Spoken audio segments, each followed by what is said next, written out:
ತುಂಗಾ ತೀರದಿ ನಿಂತ ಸುಯತಿ ವರನ್ಯಾರೇ ಬೇಳಮ್ಮಯ್ಯ. ಸಂಗೀತ ಪ್ರಿಯ ಮಂಗಳ ಸುಗುಣಿತ ರಂಗ ಮುನಿ ಕುಲೋ ತುಂಗಾ ಕಣಮ್ಮ. ತುಂಗಾ ತೀರದಿ ನಿಂತ ಸುಯತಿ ವರನ್ಯಾರೇ ಬೇಳಮ್ಮಯ್ಯ.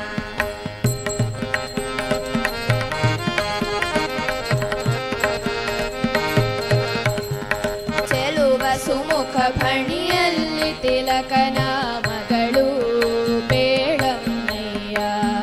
ಜಲಜಮಣಿಯು ಕೊರಳೊಳು ತುಳಸಿ ಮಾಲೆಗಳು ಬೇಳಮ್ಮಯ್ಯ. ಚಲಲಲಿತ ಕಮಂಡಲ ದಂಡವನ್ನೇ ಧರಿಸಿಹನೇ ಬೇಳಮ್ಮಯ್ಯ. ಕುಲಹಿರಣ್ಯಕನಲ್ಲಿ ಜನಿಸಿದ ಪ್ರಹ್ಲಾದನು ತಾನಲ್ಲಿ ಹನಮ್ಮ. ತುಂಗಾ ತೀರದಿ ನಿಂತ ಸುಯತಿ ವರನ್ಯಾರೇ ಬೇರಮ್ಮಯ್ಯ. ಈ ನಾಟಕ ವ್ಯಾಸರ ಮಹಾವಾಕ್ಯವನ್ನಾಧರಿಸಿ ಬರೆದ ವಿಕ್ರಮಾರ್ಜುನ ವಿಜಯ ಕಾವ್ಯದಿಂದ ಆಯ್ದ ಕೆಮ್ಮನೆ ಮೀಸೆ ಒತ್ತನೆ ಎಂಬ ಪದ್ಯಭಾಗದ ಕಥೆಯನ್ನ ಹೊಸಗನ್ನಡಕ್ಕೆ ಅನುವಾದಿಸಿ ಪಾತ್ರವನ್ನಾಧರಿಸಿ ನಾಟಕ ರೂಪಕ್ಕೆ ಪರಿವರ್ತಿಸಿ ನಮ್ಮ ಶಾಲಾ ಮಕ್ಕಳಿಂದ ತಮ್ಮ ಮುಂದೆ ಅಭಿನಯಿಸಲಿದ್ದಾರೆ.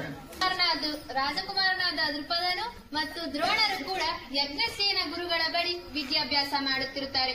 ಒಂದು ದಿನ ರಾಜಕುಮಾರನಾದ ದೃಪದನು ದ್ರೋಣಾಚಾರ್ಯರಿಗೆ ಕೊಡುವ ಭರವಸೆಯ ವಿಚಾರವನ್ನು ಈ ದೃಶ್ಯದಲ್ಲಿ ನೋಡಿರಿ. सरस्वतै धीमहि ब्रह्मपुत्र्यै विद्महे तन्नो देवी प्रचोदयात्.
ಗೆಳೆಯ, ತಮ್ಮ ಅಭ್ಯಾಸಕ್ಕೆ ಭಂಗವಾಯಿತೆ? ಇಲ್ಲ ಮಿತ್ರ.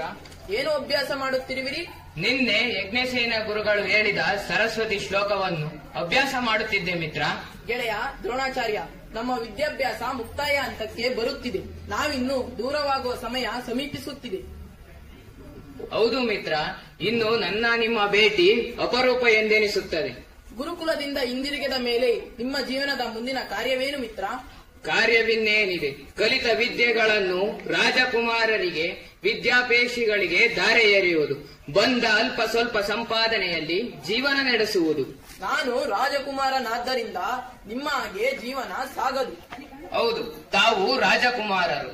ಪ್ರಜೆಗಳ ರಾಜ್ಯದ ಆಡಳಿತ, ಪ್ರಜೆಗಳ ಯೋಗಕ್ಷೇಮ, ದಣಿವರಿಯದ ಕೆಲಸ ಕಾರ್ಯಗಳಲ್ಲಿ ನನ್ನಂತಹ ಬಡ ಬ್ರಾಹ್ಮಣನ ನೆನಪು ಕ್ಷತ್ರಿಯ ರಾಜರಾದ ನಿಮಗೆ ದೂರದ ಮಾತು. ಇಲ್ಲ ಗೆಳೆಯ, ಗೆಳೆತನಕ್ಕೆ ಮೇಲು ಕೀಳೆಂಬ ಭೇದವಿಲ್ಲ.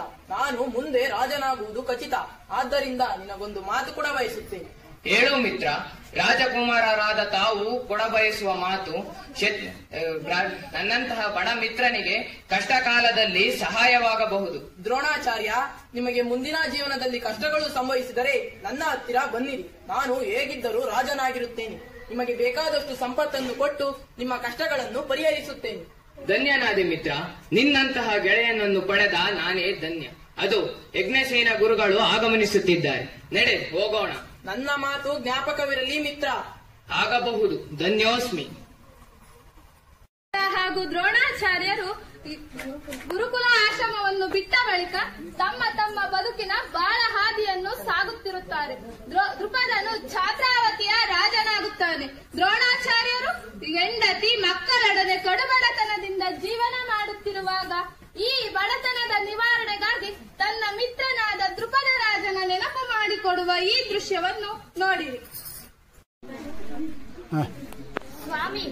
ನಾವು ಎಷ್ಟು ದಿನ ಹೀಗೆ ಈ ಬಡತನದಲ್ಲಿ ಕಾಲ ಕಳೆಯುವುದು? ಮಾಡುವುದೆಂತು, ಜನುಮಾಂತರಗಳ ಕರ್ಮ ಫಲಗಳು ಸವೆಯುವವರೆಗೂ ಹೀಗೆ. ಹಾಗಾದರೆ ಇದಕ್ಕೆ ಪರಿಹಾರವೇ ಇಲ್ಲವೇ ಸ್ವಾಮಿ? ಪರಿಹಾರವೆಂಬುದು ಮರೀಚಿಕೆಯಾಗಿದೆ. ಆಕಾಶದಲ್ಲಿ ಧ್ರುವ ನಕ್ಷತ್ರವು ಹೊಳೆಯುವ ಹಾಗೆ ಧ್ರುಪದರೆಂಬ ಗೆಳೆಯರ ನೆನಪು ನನ್ನ ಮನಸ್ಸಿಗೆ ಹೊಳೆಯುತ್ತಿದೆ. ಅಂದರೆ ನಿಮ್ಮ ಒಗಟ್ಟಿನ ಅರ್ಥ ತಿಳಿಯುತ್ತಿಲ್ಲ ಸ್ವಾಮಿ. ಹಿಂದೆ ಗುರುಕುಲದಲ್ಲಿ ವಿದ್ಯಾಭ್ಯಾಸ ಮಾಡುತ್ತಿದ್ದಾಗ ಧ್ರುಪದರೆಂಬ ಗೆಳೆಯರಿದ್ದರು. ಅವರು ಛಾತ್ರಾವತಿಯ ರಾಜಕುಮಾರ. ಒಮ್ಮೆ ನಾನು ಅವರ ಜೊತೆಯಲ್ಲಿ ಅಭ್ಯಾಸ ಮಾಡುತ್ತಿದ್ದಾಗ ಗೆಳೆಯರಾದ ಧ್ರುಪದರು ಒಂದು ಮಾತು ಕೊಟ್ಟಿದ್ದರು. ಆ ಮಾತು ಈಗ ನೆನಪಾಗುತ್ತಿದೆ. ಯಾವುದು ಆ ಮಾತು ಸ್ವಾಮಿ? ಹೇಳಬಾರದೆ? ಹೇಳುತ್ತೇನೆ. ವಿದ್ಯಾಭ್ಯಾಸ ಮುಗಿದು ನಮ್ಮ ನಮ್ಮ ನೆಲೆಗಳಿಗೆ ಹೊರಡುವಾಗ ಗೆಳೆಯರಾದ ಧ್ರುಪದರು, ಮಿತ್ರ, ನಾನು ಮುಂದೆ ಛಾತ್ರಾವತಿಯಲ್ಲಿ ರಾಜನಾಗಿರುತ್ತೇನೆ. ನಿನಗೇನಾದರೂ ಬಡತನ ಆವರಿಸಿದರೆ ನನ್ನ ಬಳಿ ಬಂದರೆ ಪರಿಹರಿಸುತ್ತೇನೆಂದು ಹೇಳಿದ್ದರು. ನೀರಿನಲ್ಲಿ ಮುಳುಗಿದವರಿಗೆ ತೆಪ್ಪ ಸಿಕ್ಕಂತಾಯ್ತು. ನೀವು ಹೋಗಿ ಒಮ್ಮೆ ಅವರನ್ನು ಭೇಟಿಯಾಗಬಾರದೆ? ಭೇಟಿಯಾಗುವುದು ಕಷ್ಟದ ವಿಚಾರವಲ್ಲ. ಆದರೆ ಹಾಗಂದರೇನು ಸ್ವಾಮಿ? ಅವರೀಗ ಮಹಾರಾಜ, ನಾನು ಬಡ ಬ್ರಾಹ್ಮಣ. ನನ್ನ ಗುರುತು ಹಿಡಿಯುವರೋ ಇಲ್ಲವೋ? ದೇವರ ಮೇಲೆ ಭಾರ ಹಾಕಿ ಹೋಗಿರಿ. ಎಲ್ಲ ಪರಮಾತ್ಮನ ಇಚ್ಛೆಯಂತಾಗಲಿ. ನೀನು ಹೇಳಿದಂತೆಯೇ ಆಗಲಿ. ಭೇಟಿ ಮಾಡಿ ಬರುತ್ತೇನೆ. ನಾನು ತಮ್ಮ ಒಡಗೂಡಿ ಬರಲೇ ಪಿತಾಜಿ? ಅಗತ್ಯವೇನು ಕಾಣುತ್ತಿಲ್ಲ. ಹಾಗಂದರೆ ಹೇಗೆ ಸ್ವಾಮಿ? ಅಶ್ವತ್ಥಾಮನನ್ನು ಕರೆದುಕೊಂಡು ಹೋಗಿರಿ. ದಾರಿ ಸವೆಸಲು ನೆರವಾಗುತ್ತಾನೆ. ಹೌದು ಪಿತಾಜಿ ಅವರೇ, ತಮ್ಮ ಜೊತೆಯಲ್ಲಿ ದೇಶ ಸಂಚಾರವನ್ನು ಮಾಡಿದಂತಾಗುತ್ತದೆ ಹಾಗೂ ನಿಮ್ಮ ಸ್ನೇಹಿತರನ್ನು ನೋಡಿದಂತಾಗುತ್ತದೆ. ಮಗನ ಮಾತು ನಿಜ ಸ್ವಾಮಿ. ಜೊತೆಗೆ ಆಶ್ರಯಕ್ಕೂ ನೆರವಾಗುತ್ತಾನೆ. ಸರಿ ಅಶ್ವತ್ಥಾಮ, ನೀನಿನ್ನು ಹೊರಡು. ನಾಳೆ ಸೂರ್ಯೋದಯಕ್ಕೂ ಮುನ್ನ ಹೊರಡೋಣ.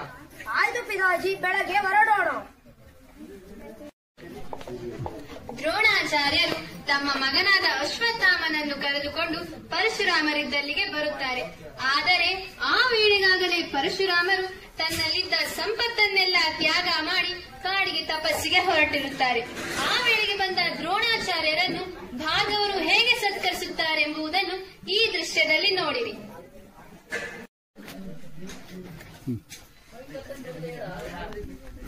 ಪಿತಾಜಿ, ಇಲ್ಲಿ ಯಾರು ವಾಸವಿರುವಂತಿದೆಯಲ್ಲ?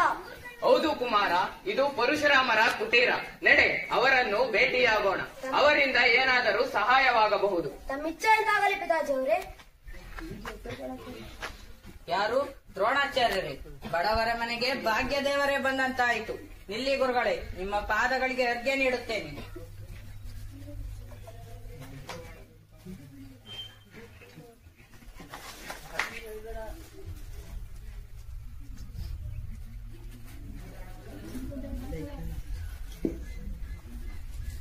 ಬನ್ನಿ ಗುರುಗಳೇ, ಕುಳಿತುಕೊಳ್ಳಿ. ಈತ ನನ್ನ ಮಗ ಅಶ್ವತ್ಥಾಮ. ನಿನಗೆ ಶುಭವಾಗಲಿ ಕುಮಾರ. ನಿಮಗೆ ಧನ್ಯವಾದಗಳು. ಎಲ್ಲವೂ ಕ್ಷೇಮವೇ ಪರಶುರಾಮ? ಸಕಲವೂ ಕ್ಷೇಮ ಗುರುವರೇ. ತಾವು ಅನಿರೀಕ್ಷಿತವಾಗಿ ಬಂದ ಸಮಾಚಾರ ತಿಳಿಸಬೇಕು ಗುರುವರೇ. ಏನೆಂದು ಹೇಳಲಿ ಪರಶುರಾಮ? ನಾನೀಗ ಬಡತನದಲ್ಲಿ ಸಿಲುಕಿ ಕಷ್ಟಗಳನ್ನು ಅನುಭವಿಸುವಂತಾಗಿದೆ. ಹಾಗಾಗಿ ತಮ್ಮಿಂದ ಸಂಪತ್ತನ್ನು ಬೇಡಲು ಬಂದಿದ್ದೇನೆ.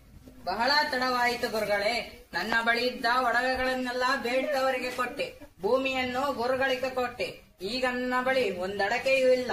ಆದ್ದರಿಂದಲೇ ನಿಮ್ಮ ಪಾದಗಳಿಗೆ ಬಂಗಾರದ ಪಾತ್ರೆಯಲ್ಲಿ ನೀರೆರೆಯಬೇಕಾದ ನಾನು ಮಣ್ಣಿನ ಪಾತ್ರೆಯಲ್ಲಿ ನೀರೆರೆಯಬೇಕಾಯಿತು. ಇರಲಿ ಬಿಡು ಭಾರ್ಗವ, ಸಮಯ ಆ ಸಮಯ ಹೇಳಿ ಕೇಳಿ ಬರಲಾರವು. ಪರಮಾತ್ಮನ ಇಚ್ಛೆಯಂತೆಯೇ ಆಗಲಿ. ವೇದಾಂತಗಳನ್ನು ಬಲ್ಲಂತಹ ನಿಮ್ಮನ್ನು ಹೇಗೆ ಸಂತೋಷಪಡಿಸಲಿ ಗುರುಗಳೇ? ದ್ರವ್ಯಾರ್ಥಿಯಾಗಿ ಮನೆಯವರೆಗೂ ಬಂದಂತಹ ನಿಮ್ಮನ್ನು ಹಾಗೆಯೇ ಕಳಿಸಲಾರೆ. ಈಗ ನನ್ನ ಬಳಿ ಈ ಒಂದು ಧನಸ್ಸು ಹಾಗೂ ದಿವ್ಯವಾದ ಬಾಣಗಳ ಶರಾವಳಿಗಳಿವೆ. ಇವೆರಡರಲ್ಲಿ ಯಾವುದನ್ನು ನೀಡಿ ನಿಮ್ಮನ್ನು ತೃಪ್ತಿಪಡಿಸಲಿ ಹೇಳಿ ಗುರುವರೇ? ವಿದ್ಯಾಧನವೇ ಧನಮಪ್ಪುದು. ಸಕಲ ಸಂಪತ್ತುಗಳಲ್ಲಿ ವಿದ್ಯಾ ಸಂಪತ್ತೇ ಮಿಗಿಲಾದುದರಿಂದ ಆ ದಿವ್ಯಾಸ್ತ್ರಗಳನ್ನೇ ನೀಡಿರಿ. ಆಗಲಿ, ತೆಗೆದುಕೊಳ್ಳಿ ಗುರುವರೇ. ಇದೋ ಆಗ್ನೇಯಾಸ್ತ್ರ, ಇದೋ ಪೌರಂದರಾಸ್ತ್ರ, ಇದೋ ವಾಯುವ್ಯಾಸ್ತ್ರ, ಇದೋ ವರುಣಾಸ್ತ್ರ. ಈ ಅಸ್ತ್ರಗಳನ್ನು ಸಕಲ ಮಂತ್ರಗಳ ಸಹಿತವಾಗಿ ನಿಮಗೆ ದಾರೆ ಇರುತ್ತಿದ್ದೇನೆ. ಒಪ್ಪಿಸಿಕೊಳ್ಳಿ ಗುರುವರೇ. ಬಹಳ ಸಂತೋಷ. ನಿಮಗೆ ಮಂಗಳವಾಗಲಿ. ನಾನಿನ್ನು ಬರುತ್ತೇನೆ. ಆಗಲಿ, ಹೋಗಿ ಬನ್ನಿ ಗುರುವರೇ. ದಿವ್ಯಾಸ್ತ್ರಗಳನ್ನು ಪಡೆದಂತಹ ದ್ರೋಣಾಚಾರ್ಯರು ತಮ್ಮ ಪುತ್ರನಾದ ಅಶ್ವತ್ಥಾಮನೊಡಗೂಡಿ ಹಾಗೂ ಗೆಳೆಯನಾದ ದೃಪದನು ಛಾತ್ರಾವತಿಯ ರಾಜನಾಗಿದ್ದಾನೆಂಬುದನ್ನು ತಿಳಿದು ಆ ನಗರಕ್ಕೆ ಬಂದು ದ್ವಾರಪಾಲಕರ ಮೂಲಕ ದೃಪದನ ಅರಮನೆಯ ಬಾಗಿಲಲ್ಲಿ ನಿಂತು ದ್ವಾರಪಾಲಕರ ಮೂಲಕ ರಾಜನಿಗೆ ಹೇಳಿ ಕಳಿಸುತ್ತಾನೆ ಎಂಬುದನ್ನು ಈ ದೃಶ್ಯದಲ್ಲಿ ನೋಡಿರಿ.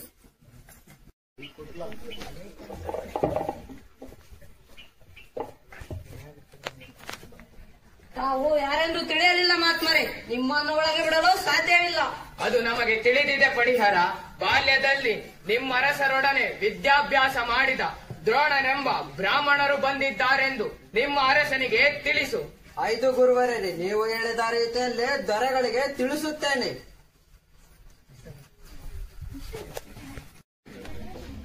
ಪಡಿಯರನು ದ್ರೋಣರು ಹೇಳಿದ ಮಾತುಗಳನ್ನು ಯಥಾ ಪ್ರಕಾರವಾಗಿ ದೃಪದ ರಾಜನ ಬಳಿ ಹೇಳುತ್ತಾನೆ. ಆದರೆ ಆ ವೇಳೆಗಾಗಲೇ ರಾಜ್ಯಾಧಿಕಾರವೆಂಬ ಪಿತ್ತ ನೆತ್ತಿಗೇರಿ ಮದೋನ್ಮತ್ತನಾಗಿ ಗರಪಡಿದವನಂತೆ ವ್ಯಾಘ್ರ ಮನಸ್ಸುಳ್ಳವನಾಗಿದ್ದ ರಾಜ ಹೇಗೆ ವರ್ತಿಸುತ್ತಾನೆಂಬುದನ್ನು ಈ ದೃಶ್ಯದಲ್ಲಿ ಕಾಣಿರಿ. ಪ್ರಣಾಮಗಳು. ಬಂದ ಸಮಾಚಾರವೇನು ದ್ವಾರಪಾಲಕರೇ? ಮಹಾರಾಜರೇ, ಬಾಲ್ಯದಲ್ಲಿ ನಿಮ್ಮೊಡನೆ ವಿದ್ಯಾಭ್ಯಾಸ ಮಾಡಿದ ನಿಮ್ಮ ಗೆಳೆಯ ದ್ರೋಣರೆಂಬ ಬ್ರಾಹ್ಮಣರು ಬಂದಿದ್ದಾರೆ. ಅವರನ್ನು ತಮ್ಮ ಅಪ್ಪನಾದರ ಒಳಗೆ ಬಿಡುವುದೇ ಮಹಾಪ್ರಭು? ಏನು ಹೇಳುತ್ತಿರುವೆ ಪಡಿಯರ? ಆ ಹೆಸರಿನವನು ಯಾರಿಗೆ ಗೆಳೆಯನಂತೆ? ಅವನಿಗೆಲ್ಲೋ ಭ್ರಮೆ ಇರಬೇಕು. ದ್ರೋಣನೆಂಬ ಬ್ರಾಹ್ಮಣ ನನಗೆ ಹೇಗೆ ಗೆಳೆಯನಾದನು? ಅವನನ್ನು ಒಳಗೆ ಬಿಡಬೇಡಿ, ದ್ವಾರ ಬಾಗಿಲಿಂದ ಆಚೆಗೆ ತಳ್ಳಿರಿ. ಮಹಾಪ್ರಭು. ಸ್ವಾಮಿ ದ್ರೋಣಾಚಾರ್ಯರೇ, ನಮ್ಮ ಮಹಾರಾಜರು ಹೀಗೆ ಹೇಳಿದರು. ಆ ಹೆಸರಿನ ಬ್ರಾಹ್ಮಣನು ಯಾರಿಗೆ ಗೆಳೆಯನಂತೆ? ಆತನಲ್ಲೋ ಭ್ರಾಂತು. ಅವನನ್ನು ದ್ವಾರ ಬಾಗಿಲಿಂದ ಆಚೆ ಎಳೆದು ನೂಕಿ ಎಂದು ಹೇಳಿದರು. ಎಲ್ಲವೋ ದುಷ್ಟ, ಎಲ್ಲವೋ ಮಿತ್ರದ್ರೋಹಿ, ಅಧಿಕಾರ ಮದದಿಂದ ಅಮಲೇರಿದೆ ಅವನಿಗೆ. ನನ್ನನ್ನು ತಡೆಯಬೇಡಿ, ನಡೆಯಿರಿ ಹಿಂದಕ್ಕೆ. ದೃಪದ ಮಹಾರಾಜನು ಅಧಿಕಾರ ಮದದಿಂದ ದ್ರೋಣಾಚಾರ್ಯರಿಗೆ ಅವಮಾನಿಸುತ್ತಾರೆ. ಇದರಿಂದ ಕೋಪಗೊಂಡ ದ್ರೋಣಾಚಾರ್ಯರು ದ್ವಾರಪಾಲಕರನ್ನು ತಳ್ಳಿ ತುಂಬಿದ ಸಭಾಂಗಣವನ್ನು ಪ್ರವೇಶಿಸುತ್ತಾರೆ. ಅಲ್ಲಿ ದೃಪದ ರಾಜರಿಗೂ ಹಾಗೂ ದ್ರೋಣಾಚಾರ್ಯರಿಗೂ ನಡೆಯುವ ವಾಗ್ವಾದ. ದ್ರೋಣಾಚಾರ್ಯರು ಶಪಥಗೈಯುವ ಈ ದೃಶ್ಯವನ್ನು ನೋಡಿರಿ. ದೃಪದ ಮಹಾರಾಜ, ನಾನು ನೀವು ಜೊತೆಯಲ್ಲಿ ಓದಿದ ವಿಚಾರ ನಿಮಗೆ ತಿಳಿದಿಲ್ಲವೇ? ನೀನ್ಯಾರೆಂಬುದು ನನಗೆ ತಿಳಿದಿಲ್ಲ. ನನ್ನನ್ನು ಅದೆಲ್ಲಿ ಕಂಡೆಯೋ? ರಾಜನಾದ ನನಗೂ ಬ್ರಾಹ್ಮಣಾದ ನಿನಗೂ ಅದೆಲ್ಲಿಯೇ ಗೆಳೆತನ? ಮನುಷ್ಯರಾದವರು ಇಷ್ಟು ನಾಚಿಕೆಗೆಟ್ಟವರು ಇರುತ್ತಾರೆಯೇ? ಯಾರಲ್ಲಿ? ಅಪ್ಪಣೆ ಮಹಾಪ್ರಭು. ಈ ನಾಚಿಕೆಗೆಟ್ಟ ಬ್ರಾಹ್ಮಣನನ್ನು ಏಕೆ ಒಳಗೆ ಬಿಟ್ಟಿರಿ? ಇವನನ್ನು ಎಳೆದು ಹೊರಗೆ ತಳ್ಳಿರಿ. ಬಿಡಿರಿ ನನ್ನನ್ನು. ಎಲೇ ದೃಪದ, ನಿನ್ನ ಮಾತುಗಳು ತಗಲುತ್ತಿವೆ. ಮುಖದಲ್ಲಿ ವ್ಯಂಗ್ಯ ಹಾಗೂ ವಕ್ರಚೇಷ್ಟೆ ಎದ್ದು ಕಾಣುತ್ತಿವೆ. ನನಗೂ ನಿನಗೂ ಸಂಬಂಧವೇ ಇಲ್ಲವೆಂಬಂತೆ ಆಡುವ ನಿನ್ನ ಮಾತುಗಳಿಂದ ನನಗೆ ಈಗ ಅರ್ಥವಾಯಿತು. ಕಳ್ಳು ಹಾಗೂ ಸಂಪತ್ತು ಜೊತೆಯಲ್ಲೇ ಹುಟ್ಟಿದವೆಂಬುದರಲ್ಲಿ ಸಂಶಯವೇ ಇಲ್ಲ. ಸಾಕು ನಿಲ್ಲಿಸು ಪಾರ್ವ. ಒತ್ತಾಯದಿಂದ ರಾಜಸಭೆಗೆ ಬಂದುದಲ್ಲದೆ ನನ್ನನ್ನೇ ಅವಮಾನಿಸುತ್ತಿರುವೆಯ.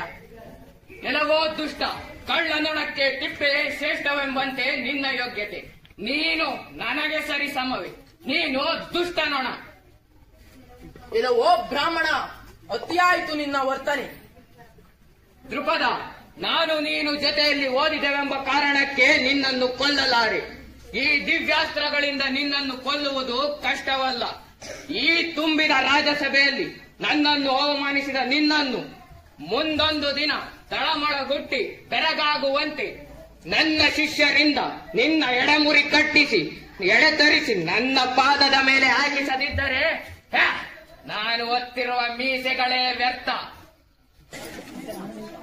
ಕೆಮ್ಮನೆ ಮೀಸೆ ಹೊತ್ತನೆ ಎಂದು ಶಪಥ ಮಾಡಿದ ದ್ರೋಣಾಚಾರ್ಯರು ಮುಂದೊಂದು ದಿನ ತನ್ನ ಶಿಷ್ಯರ ಮೂಲಕ ದೃಪದ ರಾಜನ ಕೈಕಾಲು ಕಟ್ಟಿಸಿ ಬೆರಗಾಗುವಂತೆ ಮಾಡಿ ಸೇಡನ್ನು ತೀರಿಸಿಕೊಳ್ಳುತ್ತಾರೆ ಎಂಬ